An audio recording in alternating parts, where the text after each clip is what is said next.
जो विद्यार्थी सिविल सेवा की तैयारी कर रहे हैं उसके लिए भारतीय राजव्यवस्था बड़ी अनिवार्य विषय है। इसलिए अनिवार्य विषय है कि इससे संविधान से संबंधित समस्त बातों की जानकारी दी जाती है, गवर्नेंस कैसे किया जाता है इनकी जानकारी दी जाती है, और आपका राइट क्या है, आपकी ड्यूटी क्या है, आपका क्या अधिकार है, क्या कर्तव्य है, इसके संबंध में इस सब्जेक्ट के द्वारा आप जान सकते हैं। तो चलिए आइए हम लोग सबसे पहले इसके संबंध में तो देखते हैं इनका सिलेबस क्या है। तो सबसे पहले आइए ये राजव्यवस्था क्या है, सबसे पहले वो देखते हैं ये राजव्यवस्था क्या है। ये राजव्यवस्था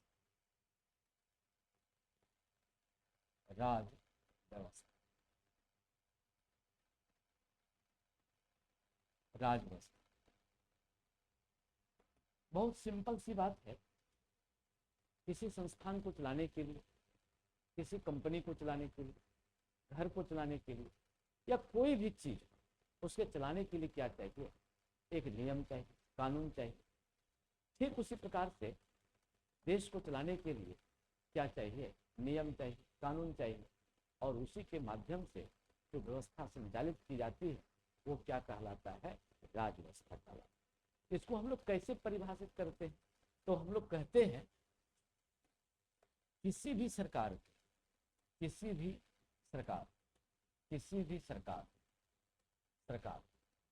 को संचालित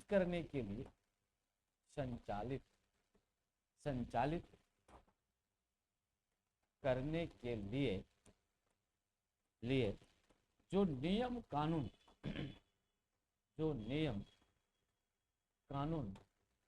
बनाए जाते हैं जिसका मूल उद्देश्य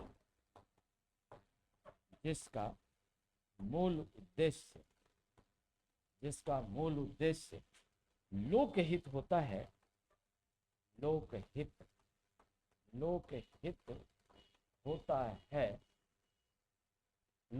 होता है,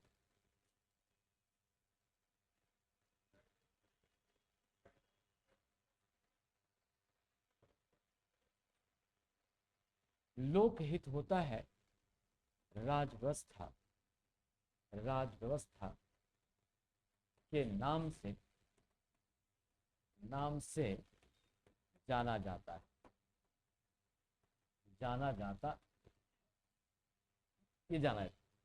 मान लिया जाए कोई नियम कानून क्यों बनता है, नियम कानून बनाने का तो मूल उद्देश्य है कि आपकी जो स्थिति है, आपका जो जीवन का विकास है, आपका जो सर्वांगीण विकास होना चाहिए किसी देश के नागरिक का, उसके लिए नियम होगा, उसके लिए कानून होगा, उसके लिए कुछ रूल होंगे, रेगुलेशन होंगे, तभी तो उसके जीवन का क्या होगा, विकास होगा। नहीं तो फिर विकास होने का कोई सवाल नहीं तो फिर क्या हो जाएगा, मत्स्य न्याय होगा। छोटी मछली को कौन मछली खा जाएगी, बड़ी मछली खा जाएगी।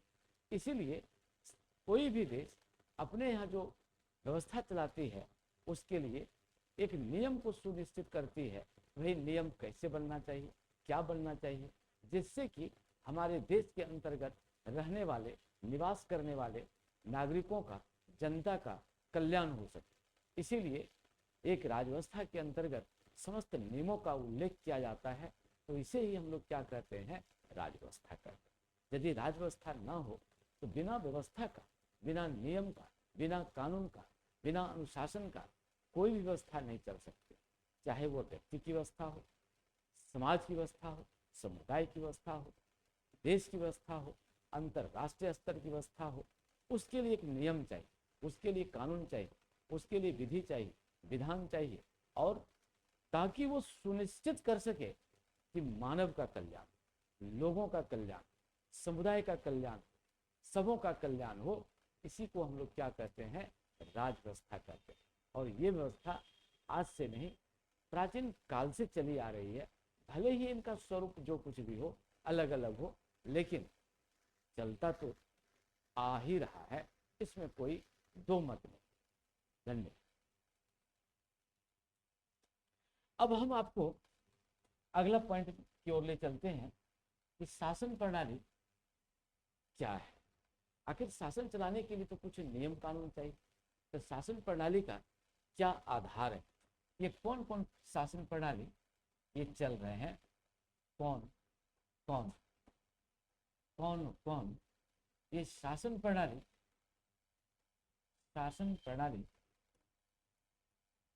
प्रणाली का इजाद लोगों ने समय बीतने के क्रम में किया। समय बीतने के क्रम में किया। समय बीतने के क्रम में ये क्या है? तो जैसे जैसे समय बीतने लगा, लोगों की मानसिकता बदलती चली गई। उनके बुद्धि में, उनके सोच में, उनके व्यवहार में, उनके लक्षण में परिवर्तन होते चला गया।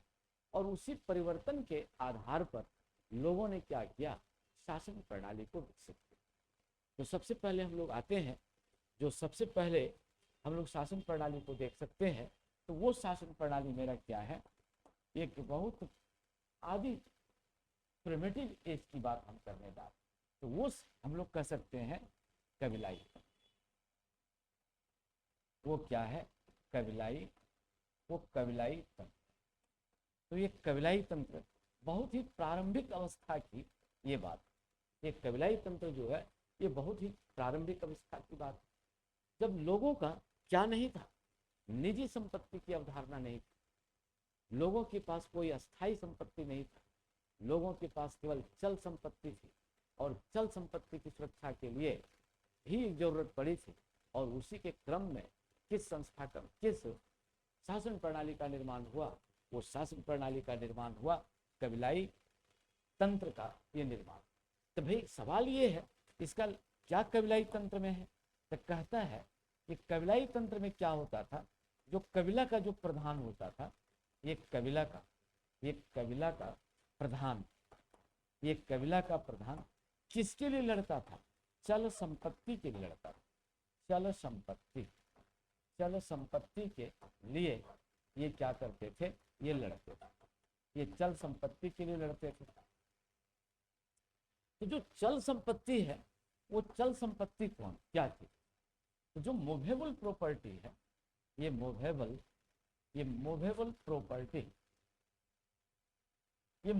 प्रॉपर्टी चल संपत्ति में हम लोग क्या देख सकते हैं? जैसे कि मान लिया जाए ये गाय, ये बैल, यानी कह दीजिए कि जानवर, ये जानवर, और कुछ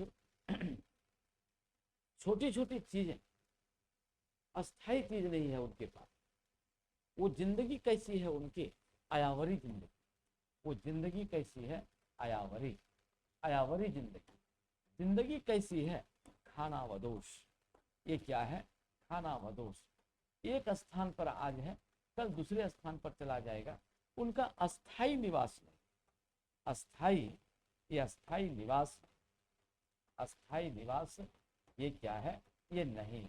तो ऐसी स्थिति में जब अस्थाई निवास नहीं है, तो ऐसी स्थिति में हम किस चीज की बात नहीं कर सकते? अस्थाई संपत्ति की बात नहीं कर सकते। अस्थाई संपत्ति की अवधारणा नहीं आ सकती है। यह अस्थाई संपत्ति की अवधारणा नहीं आ सकती। तो ऐसे समय में जो मानव ने तंत्र का विकास किया, वो तंत्र का नाम क्या था? वो तंत्र का नाम था कबीलाई तंत्र। कबीलाई तंत्र। तो कबीलाई तंत्र में जो कबीला के प्रधान होते थे, जो कबीला के क्या होते थे? ये प्रधान होते थे। उनका मूल कर्तव्य क्या था? तो उनका मूल कर्तव्य था कबीला के धन, जन और सम्मान की रक्षा करना। तो जो कबीला के प्रधान होते थे, उनका ये क्या था? मूल कर्तव्य। उनका मूल कर्तव्य था कबीला के, ये जो कबीला है, कबीला के कौन धन? चल संपत्ति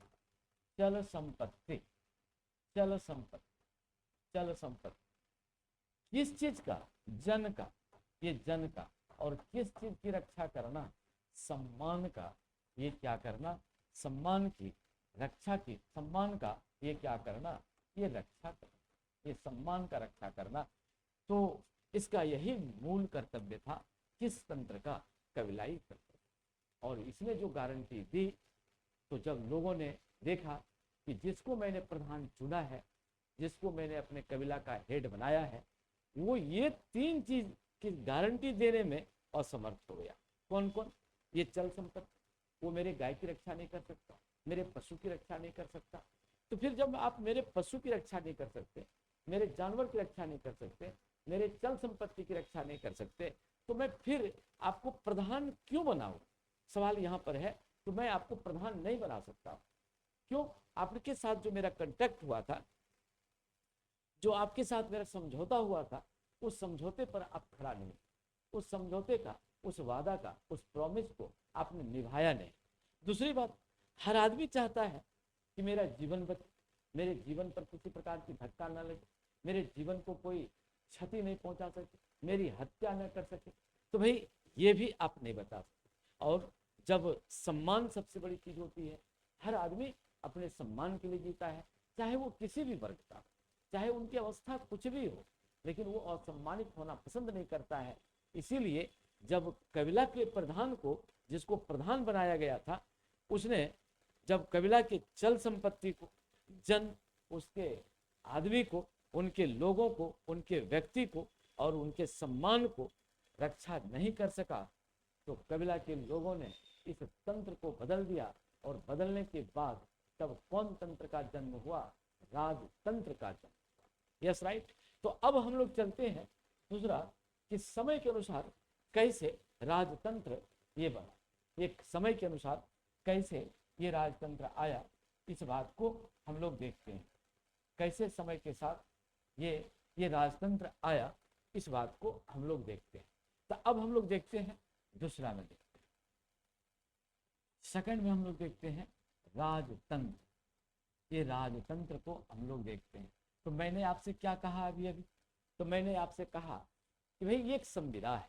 ये संविदा किसके किसके बीच हो रहा है? लोगों के बीच, और जिसको लोग हेड चुनेंगे उसके बीच हो रहा है। तो भाई समाज और जो हेड है, जिसको कि चुनने जा रहा है, समाज जिनको अपना सारा अधिकार देगा, उसके बीच क्या हो रहा है? एक कॉन्ट्रैक्ट हो रहा है, एक संविदा हो रही है, एक समझौता हो रहा है, एक एग्रीमेंट हो रहा है कि आपको मैं हेड इसलिए बनाऊंगा, चीफ इसलिए बनाऊंगा कि आप मेरे धन, जन और संपत्ति और सम्मान का आप क्या करेंगे? रक्षा करेंगे। और यदि रक्षा नहीं कर पाएंगे तो मुझे अधिकार है कि मैं ये संविदा को तोड़ दूं, ये कॉन्ट्रैक्ट को तोड़ दूं, और आपके स्थान पर मैं दूसरे को क्या करूं? अपना चीफ बनाऊं, जो कि मेरे धन, जन और सम्मान की रक्षा करने में क्या है? समर्थ है। और इसी का परिणाम स्वरूप क्या हो रहा है? समय बीतने के क्रम में तंत्र का बदलाव होना आवश्यक हो जाता है, और कबीलाई तंत्र गया, और अब देखिए कौन तंत्र आ गया? राजतंत्र आ गया। अब राजतंत्र में क्या हो गया भाई? ये राजा क्या हो गया? ये प्रधान हो गया। ये प्रधान, ये राजा क्या हो गया? प्रधान हो गया। और राजा के हाथ में क्या हो गया? तीनों शक्ति आ गई। इसके हाथ में कार्यपालिका, इसके हाथ में कार्यपालिका। दूसरी शक्ति कौन आ गई? ये विधायिका, ये विधायिका। और तीसरी शक्ति कौन आ गई? ये न्यायपालिका, ये न्यायपालिका। यानी कहने का मतलब है, I mean to say that, कि ये जो आपका क्या कह सकते हैं, ये जो एग्जीक्यूटिव है, एग्जीक्यूटिव पावर इनके पास है, एग्जीक्यूटिव, ये जो एग्जीक्यूटिव पावर है, एग्जीक्यूटिव पावर। और दूसरा ये क्या है? लेजिस्लेटिव पावर, लेजिस्लेटिव, ये लेजिस्लेटिव पावर, लेजिस्लेटिव पावर। और तीसरा पावर आपका क्या है? जुडिशियल, जुडिशियरी, ये जुडिशियरी पावर है। ये तीनों पावर को कौन जाकर के इसको करेगा? यूज कौन करेगा? इसका कौन जाकर के लागू करेगा? कौन जाकर के बनाएगा? तो ये बनाएगा राजा। ये तीनों शक्ति का प्रधान, चीफ ऑफ दिस 3 पावर्स, ये जो तीनों पावर का जो प्रधान होगा, ये तीनों का, ये कार्यपालिका का प्लस ये विधायिका का और प्लस ये न्यायपालिका, ये न्यायपालिका का जो प्रधान होगा वो कौन होगा? इसका प्रधान कौन होगा? ये राजा होगा। इसका प्रधान कौन हो जाएगा? ये राजा हो जाएगा। अब आप ही बतलाइए, जब राजा ये तीनों शक्ति का, कार्यपालिका का, विधायिका का और न्यायपालिका का, इसका मतलब है कि विधायिका का मतलब यहाँ पर है ये विधायिका, ये विधायिका का मतलब है कि ये विधि का निर्माण करेगा। ये क्या करेगा? ये विधि का ये निर्माण करेगा, विधि का निर्माण करेगा, ये कानून बनाएगा। ये कानून ये क्या करेगा? बनाएगा। ये कानून बनाएगा, ये यही कानून बनाएंगे और फिर ये क्या करेंगे? कार्यपालिका यही लागू भी करेंगे। ये कार्यपालिका में ये क्या करेंगे? ये कार्यपालिका के तहत जो कानून बनाया गया है उसको ये क्या करेंगे? ये लागू करेंगे। और तीसरी बात, अब आप तीसरी बात को देख लीजिए। ये तीसरी बात जो न्यायपालिका है, ये न्यायपालिका, ये न्यायपालिका के अंतर्गत जो लागू किया गया कानून है, लागू, ये लागू किया गया, ये लागू किया गया कानून, कानून की देख रेख, ये देख रेख कौन करेंगे? ये राजा ही करेंगे। तो आप बतलाओ, यदि किसी एक व्यक्ति के पास कार्यपालिका, विधायिका और न्यायपालिका शक्ति आ जावे तो वो निरंकुश होगा या नहीं होगा? सर्टनली वो क्या हो जाएगा? एकदम श्योर है। ये जब तीनों पावर किसी व्यक्ति के पास आ जाए, कार्यपालिका ये आ जाए, विधायिका और तीसरा कौन आ जावे? ये न्यायपालिका, ये न्यायपालिका। तो ये तीनों शक्ति जब किसी व्यक्ति के पास आएगा तो वो व्यक्ति क्या हो जाएगा? निरंकुश हो जाएगा। वो व्यक्ति क्या होगा? वो निरंकुश होगा। निरंकुश का मतलब होता है, निरंकुश का मूल मतलब ये होता है ऐसा व्यक्ति जिस पर कोई अंकुश न लगा सके। ये निरंकुश का मतलब होता है, निरंकुश का अर्थ है ऐसा व्यक्ति जिस पर कोई अंकुश न लगा सके। ऐसा व्यक्ति जिस पर कोई अंकुश न लगा सके, कोई अंकुश न लगा सके, यानी कहने का मतलब कोई उनको अंगुली न दिखा सके, कोई ये ना कह सके कि भाई आपने ये काम गलत किया है, you have done wrong work. आपको कोई अधिकार नहीं है मैं क्या कर रहा हूं, what I am doing, what I am not doing, you have not right, am I right और रॉन्ग, आपको ये बोलने का अधिकार नहीं है। मैं सर्वोपरि हूं, मेरे हाथ में कार्यपालिका, विधायिका और न्यायपालिका की शक्ति है।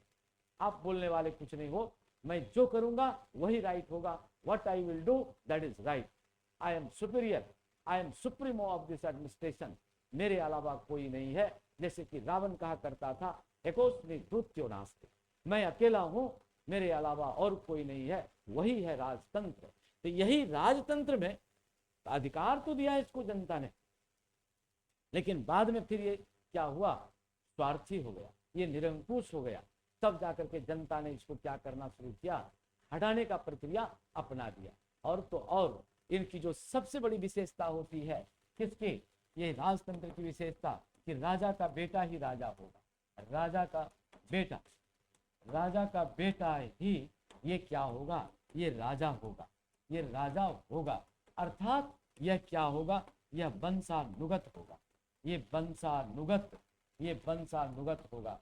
अब वंशानुगत होगा। अब आप ही बतलाओ कि यदि कोई व्यक्ति वंशानुगत हो जाए, राजा का बेटा मान लेते हैं लूल्हा है, लंगड़ा है, काना है, बहरा है, अकलमंद नहीं है, वो बेकार का आदमी है, और वो यदि राजा बन जाएगा तो क्या प्रशासन चलेगा? आप बतलाओ। आप तो पढ़े लिखे लोग हो, आप इस बात को जज कर सकते हो। यू कैन जज योरसेल्फ, इज इट राइट और रॉन्ग? यदि आंसर होगा एब्सोल्युटली रॉन्ग, ये बिल्कुल ये क्या हो जाएगा? ये गलत होगा। और जहां वंशानुगत हो जाए ना, वहां कहता है योग्यता का विनाश हो जाता है। वहां पर योग्यता का ये क्या होता है? विनाश होता है।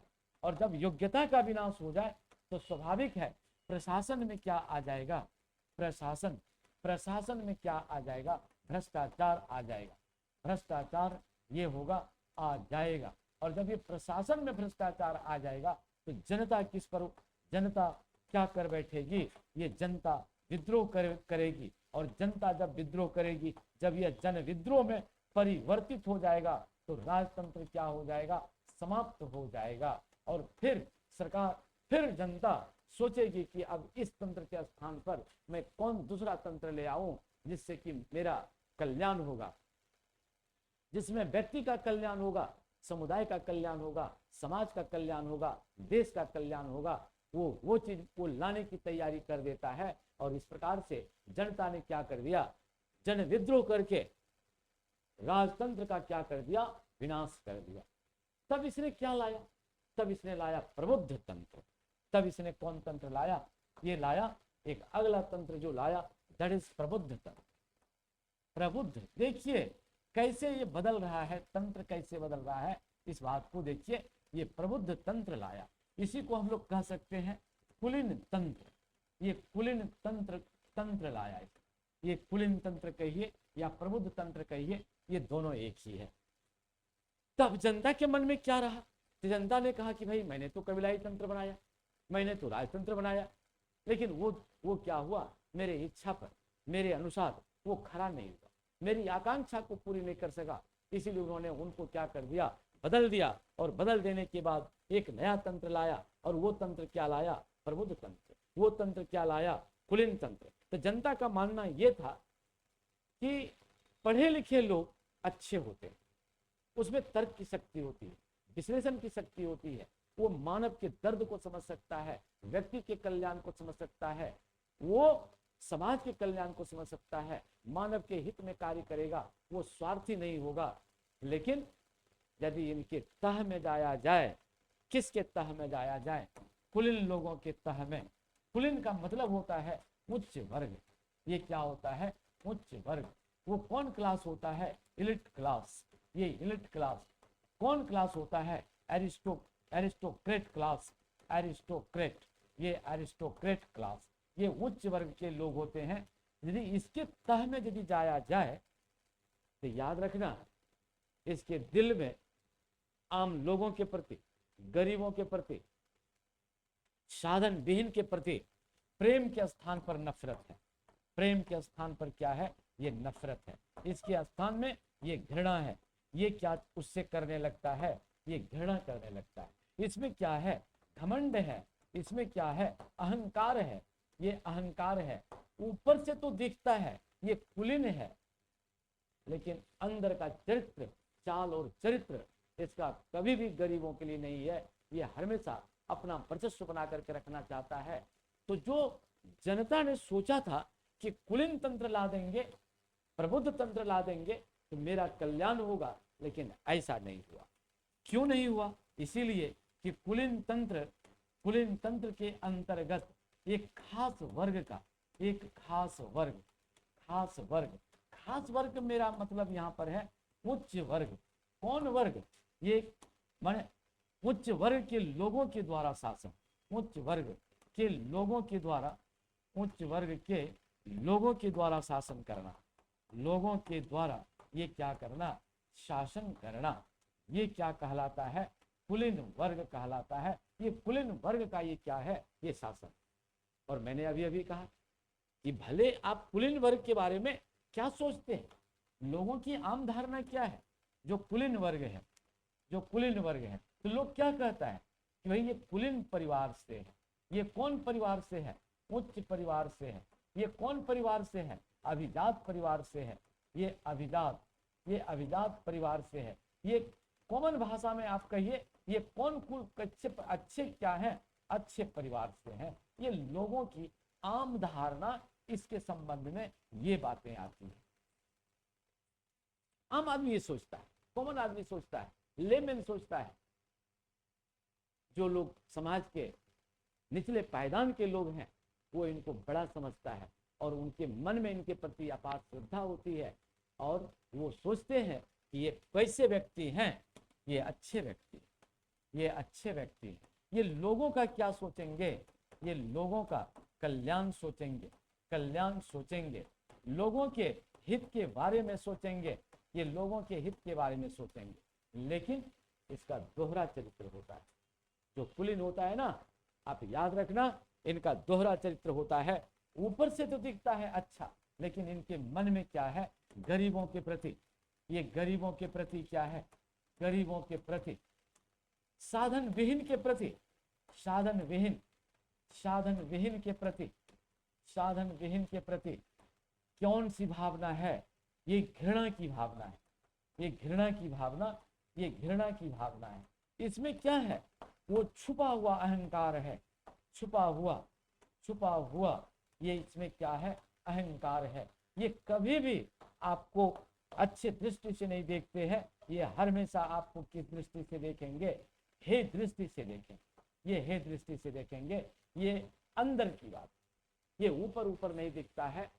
परिणाम स्वरूप क्या हुआ, जब लोगों ने इनको गद्दी पर बैठा दिया कि भाई आप शासन चलाओ, आप अच्छे परिवार से हो, अच्छे लोग से हो, अभिजात वर्ग से हो, आप खानदानी हो, आप अच्छे हैं, आप लोगों का कल्याण करेंगे। गद्दी पर बैठते ही इसने अपना रंग बदल दिया, गिरगिट की तरह रंग बदल दिया। और जब रंग बदला तो लोगों ने भी देर नहीं किया इसके रंग को उतारने में, और कुलीन तंत्र को क्या कर दिया, लोगों ने क्या कर दिया, इसको सफाया कर दिया। ये सफाया कर दिया और कहा कि भाई अब इस तंत्र के द्वारा मेरा कल्याण नहीं होगा। अब लोगों ने क्या लाया, नया तंत्र लाया। और वो नया तंत्र कौन है, वो नया तंत्र है गणतंत्र। वो नया तंत्र है गणतंत्र। ये गणतंत्र, ये कौन तंत्र है ये गणतंत्र है। तो आप देख रहे हैं अभी कि कैसे बदल रहा है, समय बदल रहा है, परिस्थितियां बदल रही है, वक्त बदल रहा है, लोगों का मिजाज बदल रहा है, विचारधारा बदल रहा है, लोगों का लक्षण बदल रहा है, और इसके स्थान पर नए नए तंत्र की परिकल्पना की जा रही है। और लोग इस खोज में है कि कौन तंत्र स्थापित कर दिया जाए जिससे कि मेरा कल्याण होगा, व्यक्ति का कल्याण होगा, समाज का कल्याण होगा, समुदाय का कल्याण होगा, लोग खुशहाली की जिंदगी जिएंगे, लोगों की आकांक्षा की पूर्ति होगी, इच्छा की पूर्ति होगी, और यह लोक स्वर्ग बन जाए। तो इसके लिए लोगों ने खोज करके क्या निकाला, गणतंत्र निकाला। और गणतंत्र में क्या कह दिया कि ऐसा तंत्र जिसमें लोगों का शासन।